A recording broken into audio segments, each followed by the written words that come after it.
El asambleísta correísta Ronnie Aliaga será investigado por el Comité de Ética de su partido por fotografiarse con personas buscadas por corrupción. La Comisión de Fiscalización también investiga el caso. La nueva mayoría de la Asamblea no logró los votos para el juicio político al contralor Carlos Riofrío. Los 120 millones que asignó el gobierno al IES por el pago de la deuda de salud solo servirán para pagar a acreedores impagos de la Seguridad Social. El nuevo propietario del Banco del Pacífico no será ecuatoriano y esperan venderlo este año, así lo aseguró el presidente ejecutivo de la entidad. Las noticias en Televistazo con Alfonso Espinosa de los Monteros.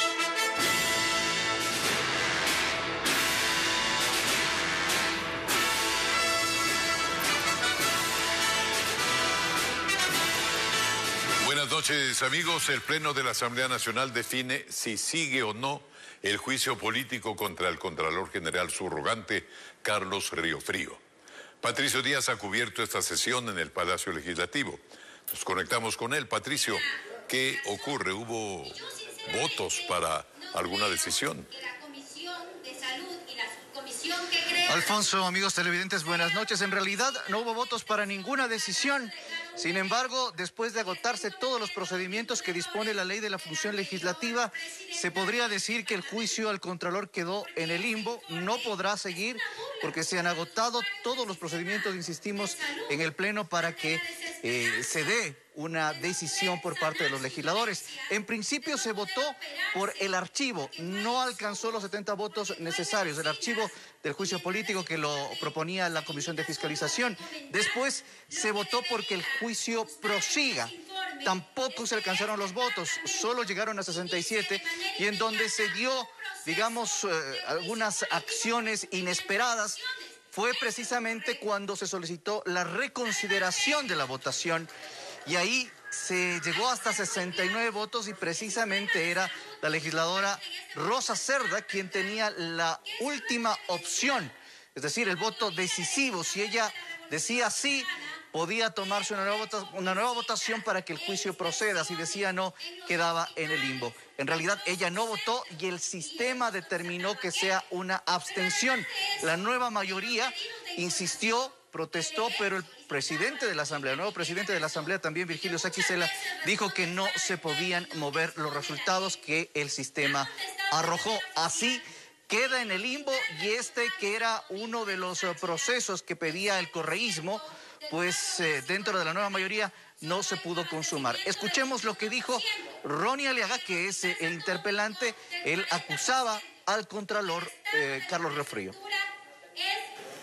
Y es que el señor Carlos Riofrío no solamente representa haber dejado en el aire estos montos millonarios de contrataciones de bienes y servicios, sino que también significa la continuación de los tentáculos de corrupción del excontralor Pablo Celi, en este momento detenido.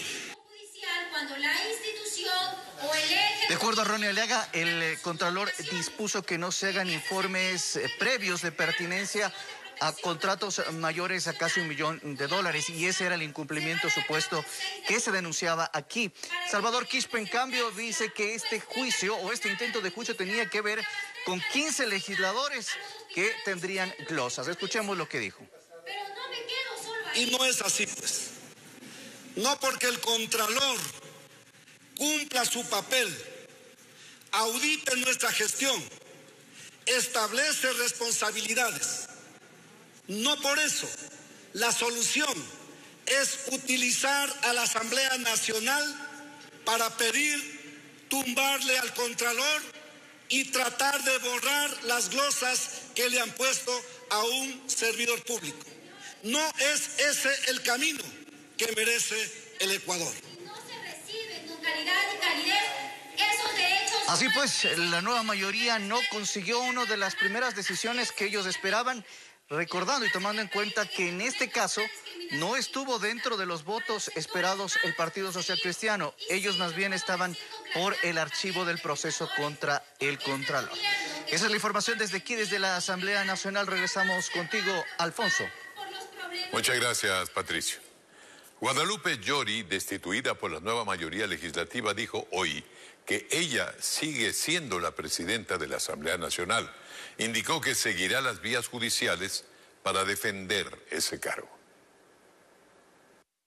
Como presidenta de la Asamblea Nacional, igualmente voy a defender los derechos que le corresponde como presidenta. Fui destituida en el Pleno por 81 asambleístas de manera ilegal, ilegítima, violaron el debido proceso, la seguridad jurídica y la tutela de derechos. El Instituto Ecuatoriano de Seguridad Social confirmó que recibió 120 millones de dólares prometidos por el Ministerio de Finanzas y está a la espera del valor restante.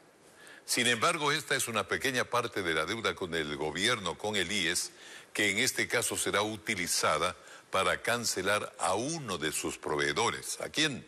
A Solca. Fabiola Santana recogió las reacciones.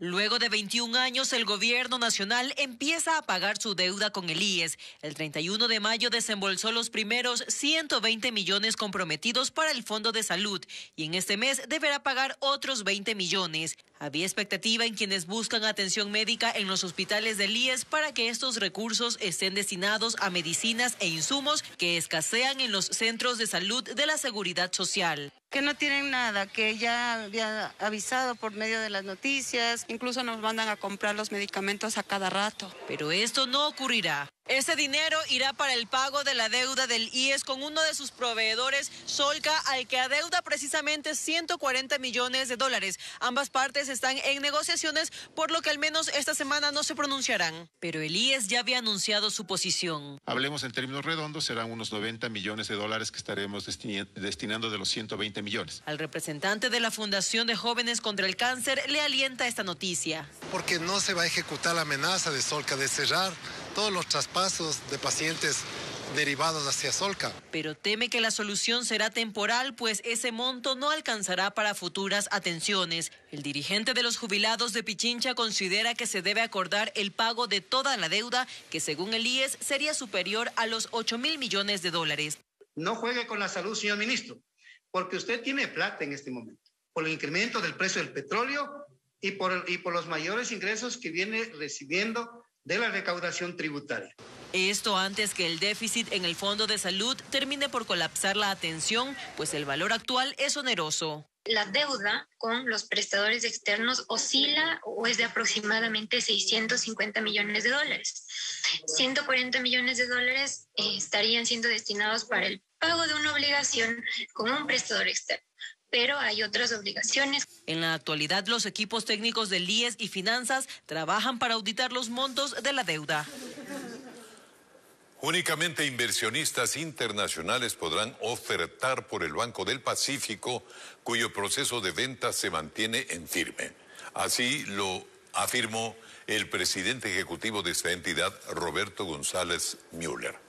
González también dio cuenta de las ganancias extraordinarias que tendrá el banco en el 2022, producto de la reestructuración que se implementó en esa entidad financiera.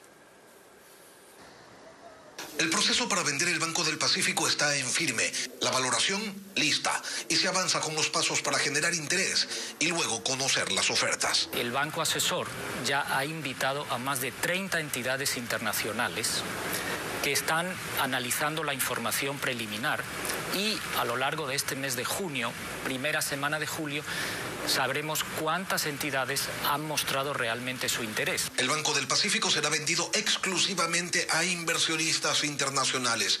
Así se lo ha determinado desde el inicio de este proceso. Está totalmente prohibido. Los términos de referencia contemplan exclusivamente entidades financieras internacionales, evidentemente con solvencia, tamaño, idealmente con acceso a los mercados de capitales. Pero ningún inversor ecuatoriano, ningún banco ecuatoriano, ninguna persona que tenga vínculos con Ecuador, puede comprar el Banco del Pacífico. El presidente ejecutivo del Banco del Pacífico indicó que la entidad está sólida, que el trabajo de reestructuración desarrollado durante el último año exhibe resultados positivos. En mayo, que cerramos ayer con una utilidad acumulada superior a los 40 millones de dólares en estos primeros 5 meses, esto supone que el banco va a una velocidad de 90 a 100 millones de dólares anuales de ganancia. Probablemente superemos el año prepandemia y probablemente sea el mejor año en la historia del Banco del Pacífico. Y que eso responde a un manejo técnico y no político de la entidad.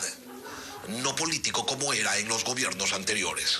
El banco sirvió para plataformas políticas de todo color y además engordó artificialmente, en mi opinión, y operacionalmente su estructura. No hay que olvidar que todos aquellos que proclaman que el banco es del pueblo, de todos, no, el banco es de los 2.7 millones de clientes que ponen su dinero y ese dinero no es precisamente para servir a intereses políticos, sino para servir a los intereses del accionista y del banco. Y finalmente señaló que el patrimonio y la liquidez del banco son apenas una muestra del trabajo realizado, que está seguro se evidenciará en el momento de recibir las ofertas por parte de los interesados en su compra. La Sala Especializada de lo Civil y Mercantil de la Corte Provincial del Guayas negó la apelación que plantearon los hermanos Roberto y William Isaías, ex dueños de Filambanco, en el caso que se refiere a la venta de predios en los cantones Durán, Yaguachi y El Triunfo. Un juez de primera instancia había negado la medida cautelar con la que los Isaías pretendían evitar la adjudicación de los predios. La resolución de la sala es de última instancia. Volvemos a la Asamblea Nacional. El asambleísta Ronnie Aleaga, de las filas del correísmo, será investigado por el Comité de Ética de su partido por la fotografía tomada en Estados Unidos en la que aparece junto a 2 personas buscadas por la justicia en casos de corrupción. Francisco Garcés nos cuenta que la Comisión de Fiscalización de la Asamblea también investiga esto.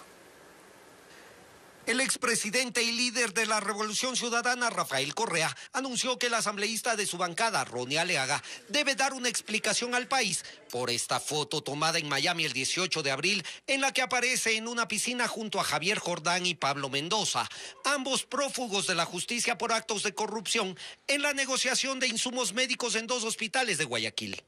Pese a que en la mañana Correa defendió a Aleaga, en la tarde aclaró su posición.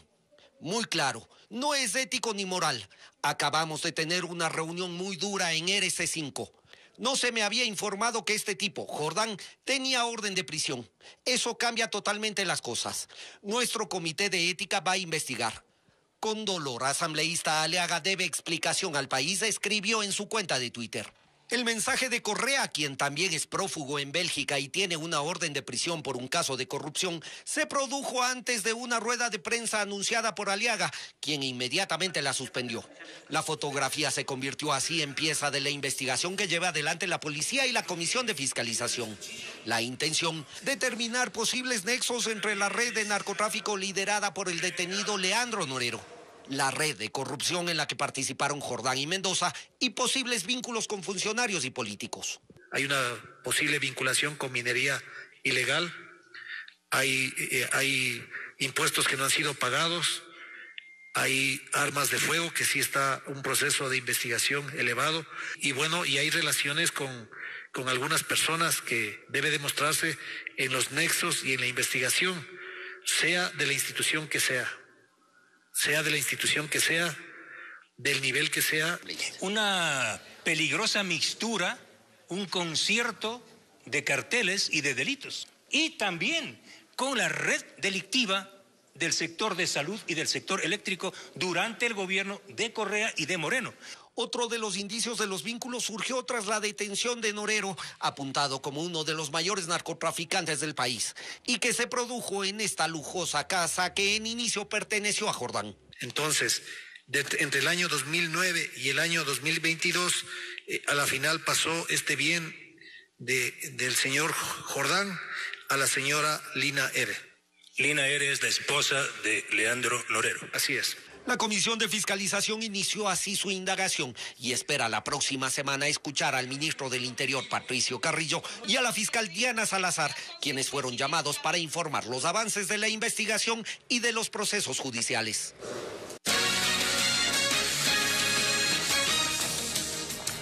Continuamos.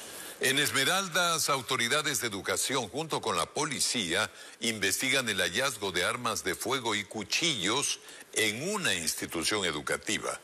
Allí se instalaron mesas de trabajo para brindar seguridad a los estudiantes ante los hechos de violencia que se registran en esa provincia. ¿Cómo nos informa Bessie Granja? En una unidad educativa del Cantón San Lorenzo en la provincia de Esmeraldas, personal policial y del Ministerio de Educación investigan cómo unos estudiantes obtuvieron un arma de fuego y armas blancas. El hallazgo se logró tras detectar en redes sociales una fotografía donde se observa a dos adolescentes con su uniforme escolar, portando armas similares a una pistola. Las fotos fueron publicadas en la red social TikTok hace un par de semanas.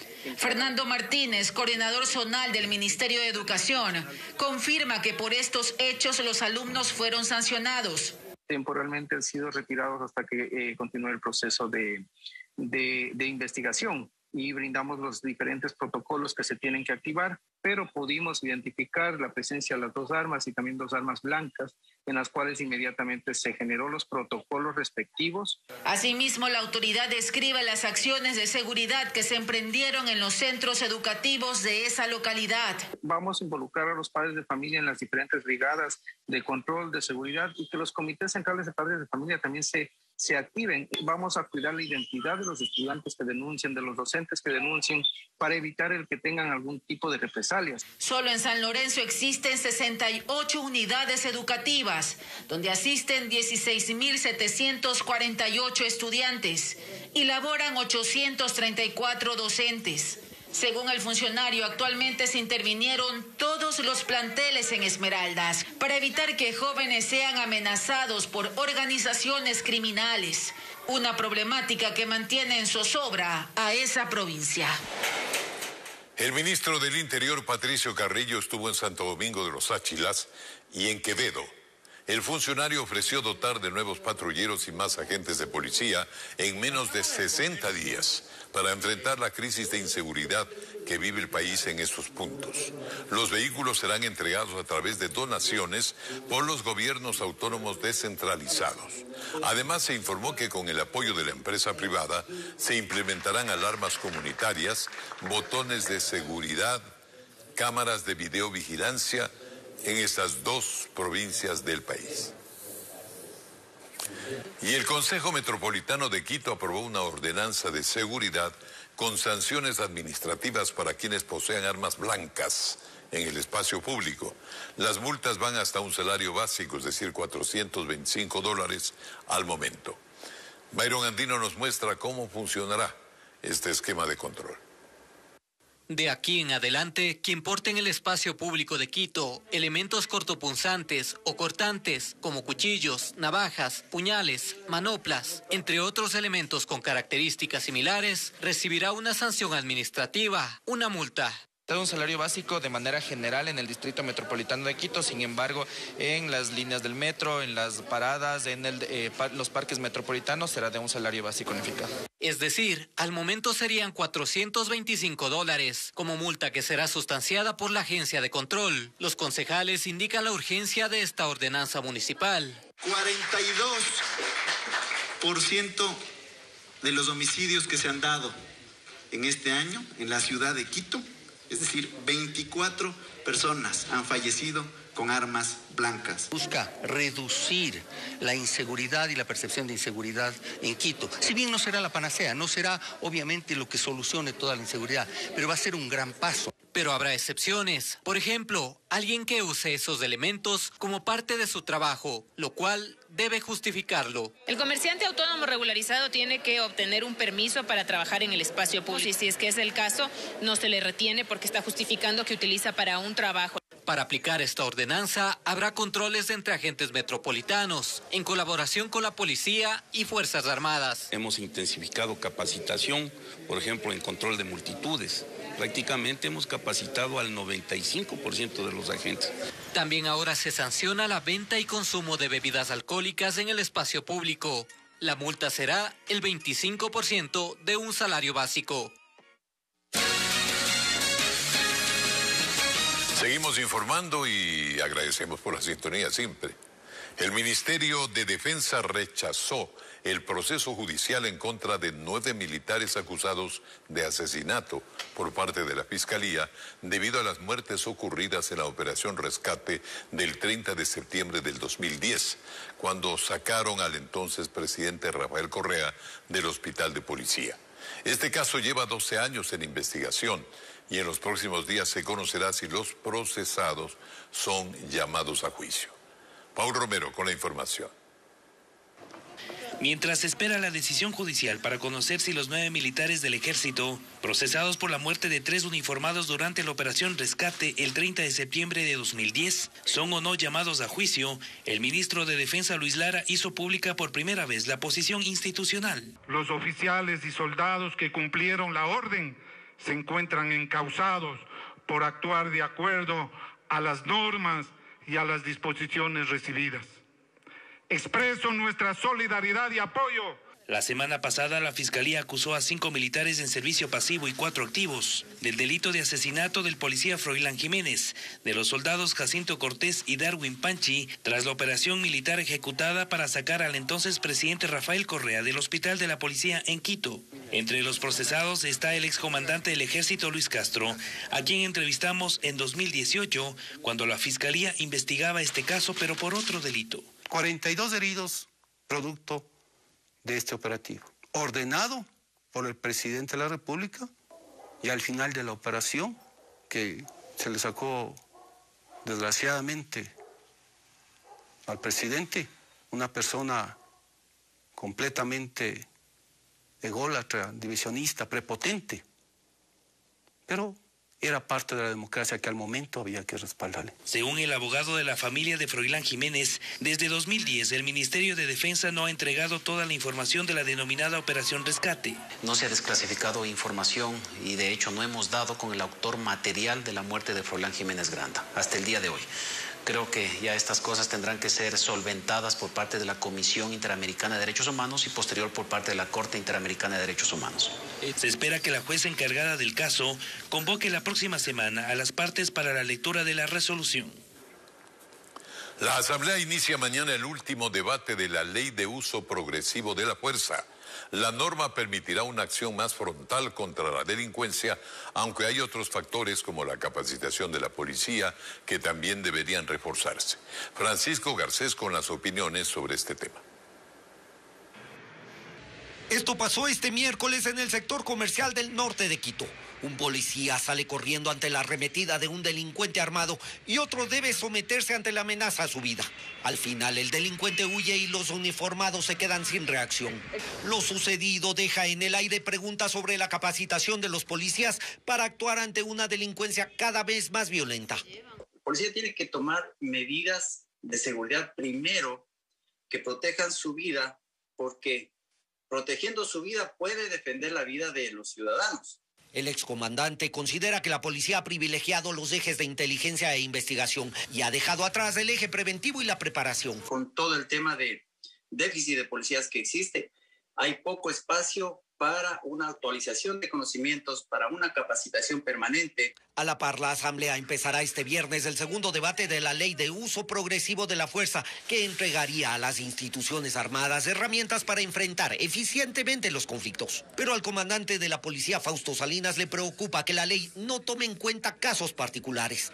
La discriminación entre lo que es una marcha pacífica y una protesta pacífica y una protesta violenta. Cuando una persona está apuntando la cabeza de otro, no necesariamente tiene que seguir el paso de negociar, hablar, sino tiene que utilizar su arma en forma inmediata. Uno de los objetivos de la norma es que los uniformados no sean juzgados por asesinato en caso de tener que usar la fuerza letal.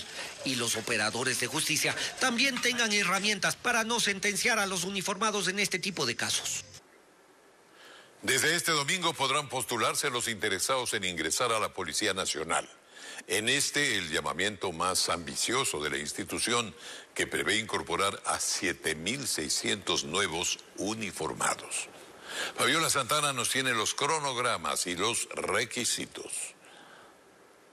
Este es el más ambicioso proceso de formación a policías técnicos operativos. En un tiempo récord de 6 meses, la institución graduará a 7.600 nuevos uniformados, 1.000 de ellos mujeres. Esto pues corre el tiempo y la policía busca ganar terreno a la delincuencia. Es una necesidad de país, necesitamos más policías a nivel de todas las ciudades. En tal sentido, nosotros ahora vamos a hacer un curso de 6 meses y posteriormente ellos hacen una educación a distancia de 2 años. La postulación iniciará este domingo bajo un esquema de calendarización de acuerdo al último dígito de la cédula a través de la página reclutamiento.policia.gov.es. El día domingo 5 y lunes 6 son los dígitos 1 y 2, el día martes 7 y miércoles 8 son los dígitos 3 y 4, el día jueves 9 y viernes 10 los dígitos 5 y 6. En este segundo llamado del 2022 podrán postular bachilleres de 18 a 22 años y tecnólogos de 18 a 24 años, pero en 3 meses habrá un tercer llamamiento para profesionales de hasta 38 años. Los jóvenes ven con optimismo esta inclusión. Se necesita bastantes policías porque hay bastante delincuencia por todas partes y está aumentando cada día más. La prueba del CENESID en cuanto saque el puntaje más alto para ingresar a la policía sería una muy buena idea. Las convocatorias seguirán abriéndose hasta formar 30.000 nuevos policías en los 3 años que restan de gobierno. Una familia llora la muerte de un niño de 7 años que se ahogó en una piscina cuando participaba de una fiesta en un establecimiento educativo en Manta, Manabí. El padre del pequeño está convencido que hubo negligencia de parte del personal del plantel, en donde se suspendieron las actividades presenciales mientras las autoridades investigan lo sucedido. Lo que era el festejo del Día del Niño en una escuela de Manta tuvo un trágico desenlace. Tiago Noel, de 7 años, fue llevado por la directora del plantel hasta un centro de salud, en donde lamentablemente confirmaron su muerte. Se ahogó en una piscina.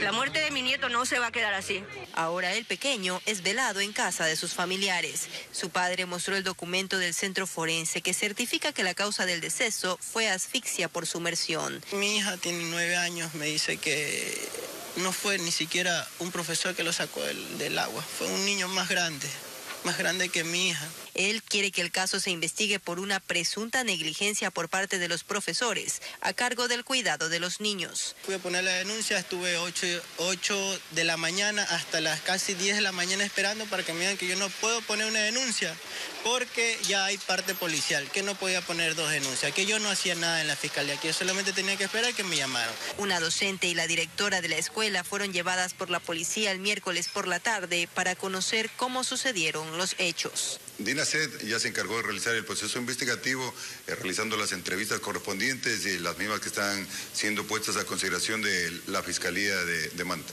El plantel particular cuenta con 15 estudiantes. La coordinación del Ministerio de Educación suspendió las actividades académicas presenciales hasta el próximo lunes, mientras se realizan inspecciones y se revisan los permisos del establecimiento. Tiago era el menor de 2 hermanos. Su sepelio se realizará este viernes. La policía logró localizar al niño de 7 años que estaba reportado como desaparecido y por el cual se activó la alerta Emilia. Tras las investigaciones, los uniformados encontraron al menor en el Guasmo Sur de Guayaquil, luego de 24 horas de haber desaparecido de un mercado. Diego Cuenca con el informe. Liliana Velázquez vivió 24 horas de angustia porque uno de sus 3 hijos desapareció este miércoles en Guayaquil. Estoy desesperada, quiero encontrar a mi bebé.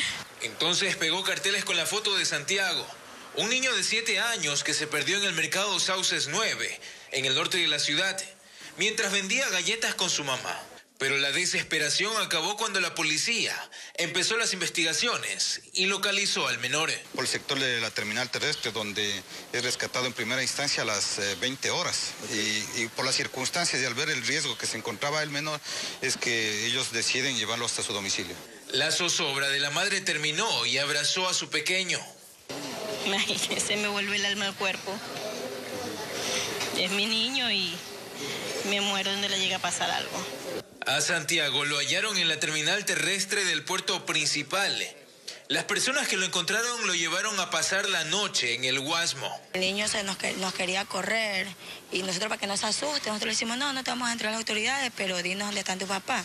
Nos quedamos hasta las 12 de la noche esperando a que alguien lo reclame, que aparezca alguien, pero nadie apareció. Fue un final feliz para esta familia venezolana que lleva 3 años viviendo en Ecuador. Nuevas técnicas para que los artistas perduren. Muy bien. Gracias por acompañarnos, amigos. Finalizamos esta emisión y mañana, muy temprano, 5:55, vuelven las noticias a Ecuavisa.